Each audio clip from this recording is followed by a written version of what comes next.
नमस्कार दोस्तों। यह कहानी एक बूढ़े चरवाहे की है जो पहाड़ों के बीच अपनी भेड़ों के साथ अकेला रहता था। एक दिन जब वह अपने झोपड़े पर वापस आया तो उसने देखा कि एक जवान और खूबसूरत लड़की उसके दरवाजे के सामने बैठी उसका इंतजार कर रही थी। बूढ़ा चरवाहा लड़की को देखकर उसकी जरूरत और गरीबी को समझ गया और मौके का फायदा उठाते हुए कहने लगा, मेरे साथ रहो। लड़की ने उसकी पेशकश कबूल कर ली, लेकिन एक रात बूढ़ा आदमी अपने आप पर काबू ना रख सका। वह बूढ़ा था जो बरसों से अकेला रह रहा था। वह बुरी नीयत से उसके कमरे में गया ताकि अपनी जिंदगी के आखिरी हिस्से में अपनी दिल की ख्वाहिश पूरी करें। इसी लम्हे दो चोर भेड़े चुराने आए थे और खिड़की से यह मंजर देख रहे थे। उन्होंने उस रात एक बुरा फैसला किया जिसने सबको हैरान कर दिया। सब पहाड़ों की ढलानों पर जहां मिट्टी के घर, टूटी हुई दीवारों वाले और मिट्टी की तंग गलियां थीं जिन्हें वक्त भूल गया था, गांव के आखिरी सिरे पर एक सादे झोपड़े में मोहन नामी 70 साल का चरवाहा रहता था। उसका चेहरा गहरी झुर्रियों से भरा था। हर झुर्री मेहनत की एक कहानी सुनाती थी। उसके सफेद बाल ऊन की टोपी के नीचे छुपे थे और गहरी भूरी आंखें जो बताई ना जाने वाली कहानियां रखती थीं, क्षितिज की तरफ देखती रहती थीं। गांव वाले मोहन को अकेला और ईमानदार आदमी जानते थे। उसकी भेदें उसकी एकमात्र दौलत और साथी थी। वह उनकी कम आमदनी से गुजारा करता था। वह भूखा रहकर भी जरूरतमंद की मदद करता था। एक शाम सूर्यास्त के वक्त मोहन खेतों से वापस आया। उसकी भेदें खामोशी से चल रही थीं और उनकी घंटियां हल्की आवाजें दे रही थीं। थकावट उसके जिस्म में घुस चुकी थी। उसकी पीठ खेतों में चलने से दर्द कर रही थी और हाथ पहाड़ी हवाओं की ठंडक से खुश हो गए थे। जब वह झोपड़े के करीब पहुंचा तो उसने कुछ अजीब देखा। एक जवान और खूबसूरत लड़की फीके और धूल भरे कपड़ों में झोपड़े के दरवाजे के पास बैठी थी। उसका चेहरा थकावट से पीला था, लेकिन खूबसूरती रास्ते की धूल के नीचे छिपी ना थी। उसकी हरी भरी आंखें सूर्यास्त की रोशनी में चमकती जवाहरात जैसी थीं और सफेद त्वचा चांद की रोशनी मांगती थी। यह रीना थी, एक लड़की जिसकी जिंदगी मुसीबतों और तन्हाई से भरी थी। मोहन एक लम्हे को रुक गया, अपनी छड़ी को मजबूती से पकड़ा और भेड़ें बिखर गईं। खामोश मगर चौकस आवाज में कहा, नमस्ते देवी, आप यहां क्या कर रही हैं? रीना मुश्किल से खड़ी हुई, अपने कपड़े दुरुस्त किए और थकी और गमगीन आवाज में जवाब दिया, काका मोहन, मैं रीना हूं, नीचे की बस्ती से आई हूं। घंटों चलकर यहां पहुंची। सुना है आप अच्छे दिल वाले हैं। भगवान के लिए मेरे पास आपके सिवा कोई नहीं। उसकी आंखें आंसुओं से भर गई और हाथ जोड़ लिए। उसकी सारी उम्मीद उसकी बातों पर थी। मोहन ने भेड़ें चराई। उसकी आंखें रीना की हरी आंखों पर पड़ी तो दिल एक लम्हे को धड़का, मगर जल्दी संभल गया। क्या हुआ रीना, इतनी दूर क्यों आई? उसकी आवाज खामोश थी मगर हिचकिचाहट थी। रीना ने गहरा सांस लिया। आंसू उसके गालों पर बह निकले। काका, मैं गरीब हूं। मेरे पिता जो चरवाहे थे 3 महीने पहले गुजर गए। हम अपनी बस्ती के चरागाहों में भेड़ें चराते थे, मगर उनकी मौत के बाद गांव वालों ने मुझे चराने ना दिया। कहा, अविवाहित लड़की यहां अकेली नहीं रह सकती। मेरी भेड़ें मेरी सब कुछ थीं, मगर अब चंद ही रह गईं। मां सालों पहले मर गईं। भाई शहर में हैं, अच्छी नौकरियां करते हैं, मगर मुझे निकाल दिया, रोटी तक ना दी। एक पड़ोसन माया ने कहा, आप ईमानदार चरवाहे हैं। उसने मशवरा दिया कि अपनी भेड़ें आपको दूं और मासिक पैसे दूं। आप उनकी देखभाल करो और उन्हें बढ़ाओ ताकि मैं बेचकर गुजारा करूं। मोहन खामोश हुआ, सर झुकाकर जमीन देखने लगा, जैसे अंदरूनी लड़ाई लड़ रहा हो। रीना पर तरस आया, मगर बुरे ख्यालात जहन में घूमने लगे। जवान खूबसूरत लड़की उसके झोपड़े में, उसकी तन्हाई का क्या? गांव वाले क्या कहेंगे? मोहन बरसों से अकेला था। उसकी पत्नी पार्वती जवानी में मर गई थी। दिल तन्हाई से भरा था, मगर धर्म उसका ढाल था। सर हिलाया और बोला, देवी रीना, मैं बूढ़ा हूं, अपनी भेड़ें संभालने के काबिल भी नहीं। तुम्हारी भेड़ें नहीं संभाल सकता। रीना घुटनों पर बैठ गई, कपड़ा जमीन पर घिसटा और टूटी आवाज में बोली, काका, भगवान के लिए अगर निकाला तो कहीं जगह नहीं, भूख से मर जाऊंगी। अगर ऐसा है तो यहीं रहूंगी, अपनी भेड़ें खुद चराऊंगी। मदद करो भगवान के वास्ते। उसके आंसू जमीन पर बारिश की तरह गिर रहे थे। आवाज इल्तजा से भरी थी, मोहन ने आसमान की तरफ देखा, जैसे भगवान से हिदायत मांग रहा हो। रीना की हरी आंखें दर्द और उम्मीद से भरी उसके दिल को छू गईं। आखिर में खामोशी से बोला, ठीक है रीना, अपनी भेड़ें यहां रख सकती हो, मगर मैं अकेला चरवाहा हूं। मैं नहीं संभाल सकता, तुम रहो और खुद देखभाल करो।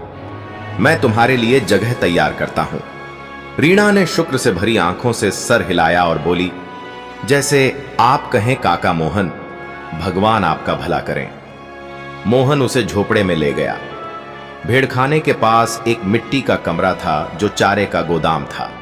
रीना की मदद से चारा हटाया और एक कोने में पुरानी चादर, तकिया और ऊन की कंबल दी।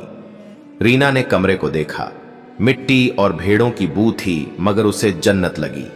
उस रात वह चादर पर लेटी, छत को देखती रही और सरगोशी की, हे भगवान शुक्रिया, सोने की जगह मिली। मगर दिल में शक का साया था। मोहन अच्छा लगता था, मगर उसकी तन्हाई का क्या। अगर कुछ चाहे तो अगली सुबह जा। जल्दी मोहन उठा, नाश्ता किया और भेड़ खाने गया। रीना भी उठी, कपड़े दुरुस्त किए और चमकती हरी आंखों से बोली, काका मोहन, मदद करूं मोहन? एक लम्हे हिचकिचाया, मगर हां कह दी। रीना ने भेड़ों को दूध पिलाया और झोपड़ा साफ साफ किया। मोहन ने देखा वह मेहनती है, हरकतें नरम और मेहरबान। खुद को बुरा भला कहा कि ऐसे ख्यालात किए। अपने आप से बोला, मोहन होशियार रहो। पहले दिन मोहन आधी भेड़ें मैदान में ले गया। रीना ने आधी अपनी भेड़ों समेट खेतों में। खेत विस्तृत हैं, सब्ज घास से ढके, हल्की हवा चल रही थी। रीना भेड़ें चरा रही थी और पुरानी गीत हल्की आवाज में गा रही थी, जैसे आसमान की हवाओं से बातें कर रही हो। मगर दिल में हल्का खौफ था। रात को अकेले अगर मोहन बदल जाए तो। दूसरे दिन तेज बारिश हुई तो दोनों झोपड़े में रहे। रीना ने सब्जियों का सादा सूप बनाया। मोहन ने खाया और मुस्कुराकर बोला, अच्छा पकाया देवी रीना। रीना मुस्कुराई, मगर चौकस थी। रात को जब वह अपने कमरे गई तो उसकी सांस की आवाज पतली दीवार से मोहन तक पहुंच रही थी। मोहन जागता रहा, छत को देखता रहा। लालच उसे घेर रहा था। दिल में बोला, मोहन तुम नेक आदमी हो, भगवान देख रहा है और रिस्क देगा। आने वाले दिनों में मोहन भेड़ें खेतों में ले जाता, कभी साथ कभी जंगल में आग जलाते, रोटी पनीर, भेड़ों का दूध और चाय खाते। मोहन रीना को लुकमा देता, नरमी से देखता और कहता, खाओ रीना, थक गई हो। रीना मुस्कुराती, मगर चौकस रहती। मोहन उसे जिंदगी में नेमत समझता। उसकी मेहरबानी बढ़ती गई, मगर कभी नजरें भारी हो जाती। दिल दिल में कुछ जाग उठा था। एक दिन बारिश में चरागाहों में भेड़ें चराते हुए वापसी पर रीना दरख्त की जड़ से फिसल गई। टखना मुड़ गया और गंभीर दर्द हुआ, जैसे तीर जिस्म में छेद रहा हो। वह गीली जमीन पर बैठी उठ ना सकी। हे भगवान, तुम्हें क्या हुआ? रीना दर्द से बोली। काका मोहन, चल ना सकती। मोहन ने सोचा, फिर मुश्किल से उसे पीठ पर उठाया। जमीन गीली थी, कदम भारी, मगर रीना का वजन उसकी पीठ पर था। अजीब मगर प्यारा एहसास उसे ताकत दे रहा था। मोहन मूमिन लग रहा था, बूढ़े दिल की धड़कन मुख्तलिफ थी। झोपड़े में उसे चादर पर बिठाया, टखना कपड़े से बांधा और बोला, फिक्र ना करो, ठीक हो जाओगी। रीना आंसू भरी आंखों से बोली, काका मोहन भगवान भला करे। कई दिन मोहन ने उसकी देखभाल की, खाना लाया और अपनी भेड़ें खुद खेतों में ले गया। रीना दिल में भगवान का शुक्र अदा करती, मगर भविष्य का नहीं पता था। हर सुबह सूरज की पहली किरणें झोपड़े की लकड़ी की दरारों से अंदर आती तो रीना मिट्टी के कमरे से उठती, फूलों वाली पीले रंग की चादर पहनती जो सुबह की रोशनी में चमकती। भेड़ खाने जाती, भेड़ों को प्यार से छूती, दोहती और ताजा घास डालती जो खेतों से तोड़ी थी। उसकी पन्ने जैसी आंखें दिन की रोशनी में सितारे जैसी चमकती। मोहन भेड़े खेतों में ले जाता और रीना उसके साथ कतार चलाती। विश्वास से कभी चश्मे के पास बैठते। मोहन अपने खुरदुरे हाथों से थैले से रोटी और खजूर निकालता और रीना के साथ बांटता। उसकी आंखें बगैर सोचे रीना के रोशन चेहरे पर पड़ती जो चांद की रोशनी और जंगली फूलों की नरमी जैसा था। रीना गर्म मुस्कुराहट से अपनी बस्ती की पुरानी कहानियां सुनाती, मगर दिल में हमेशा चौकन्न ना रहती, जैसे जानती हो उसकी खूबसूरती जो पहाड़ों में साफ चश्मे जैसी है, बुरी वासनाओं को जगा सकती है। रीना के आने से हफ्ते गुजर गए।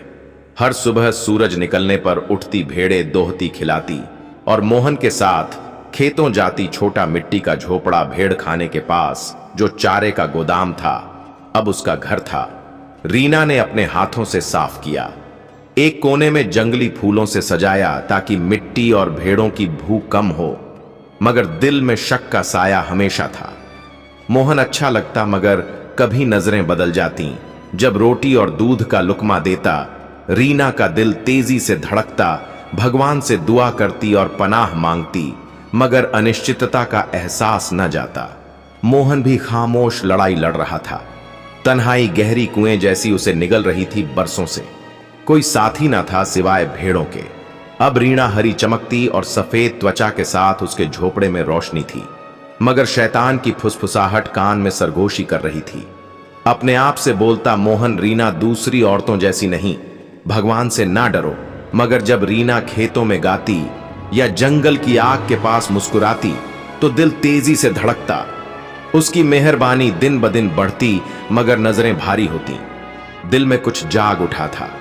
एक अंधेरी रात, आसमान काले बादलों से ढका, हवाएं पहाड़ों में चीख रही थीं। रीना लंबे दिन की थकावट से मिट्टी के कमरे में सो रही। उसकी फूलों वाली चादर फर्श के पास पड़ी थी और बाल पेशानी पर बिखरे थे।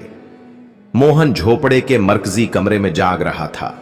हवा की आवाज उसके कानों में चीख थी, मगर एक और आवाज उसे बेचैन कर रही थी। रीना की खामोश सांस पतली दीवारों से गुजर कर आ रही थी। उसका दिल तेजी से धड़क रहा था। शैतान कान में सरगोशी कर रहा था।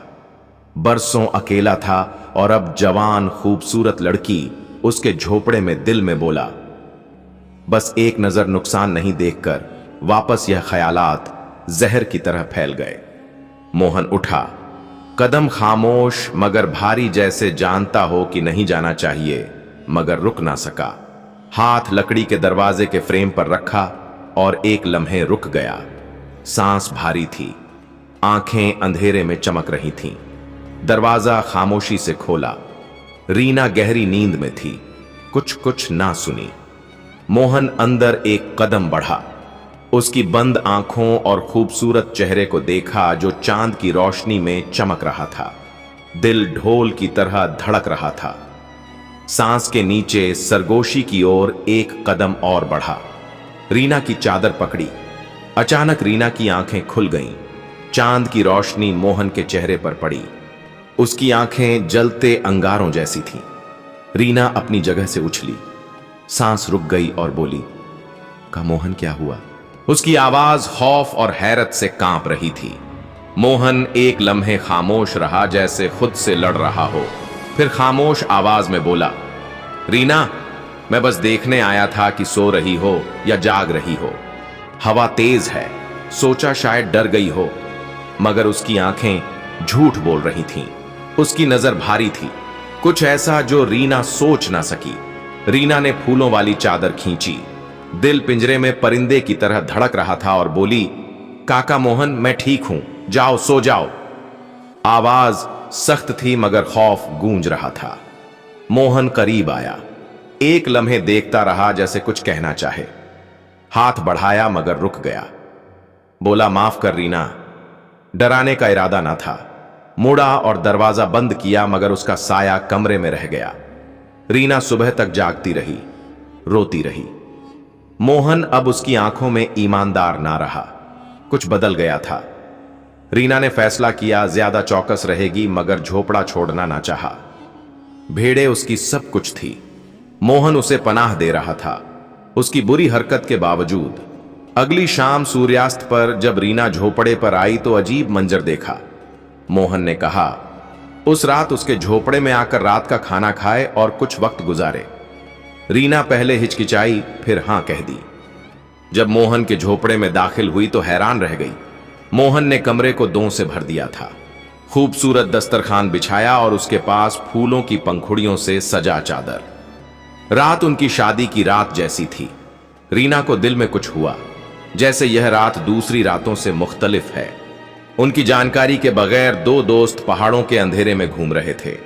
कई रातों से मोहन की भेड़ों पर नजर रखे थे और झोपड़े की खिड़की से दियों की रोशनी ने तवज्जो खींची। एक ने सरगोशी की, शायद चरवाहा जाग रहा है।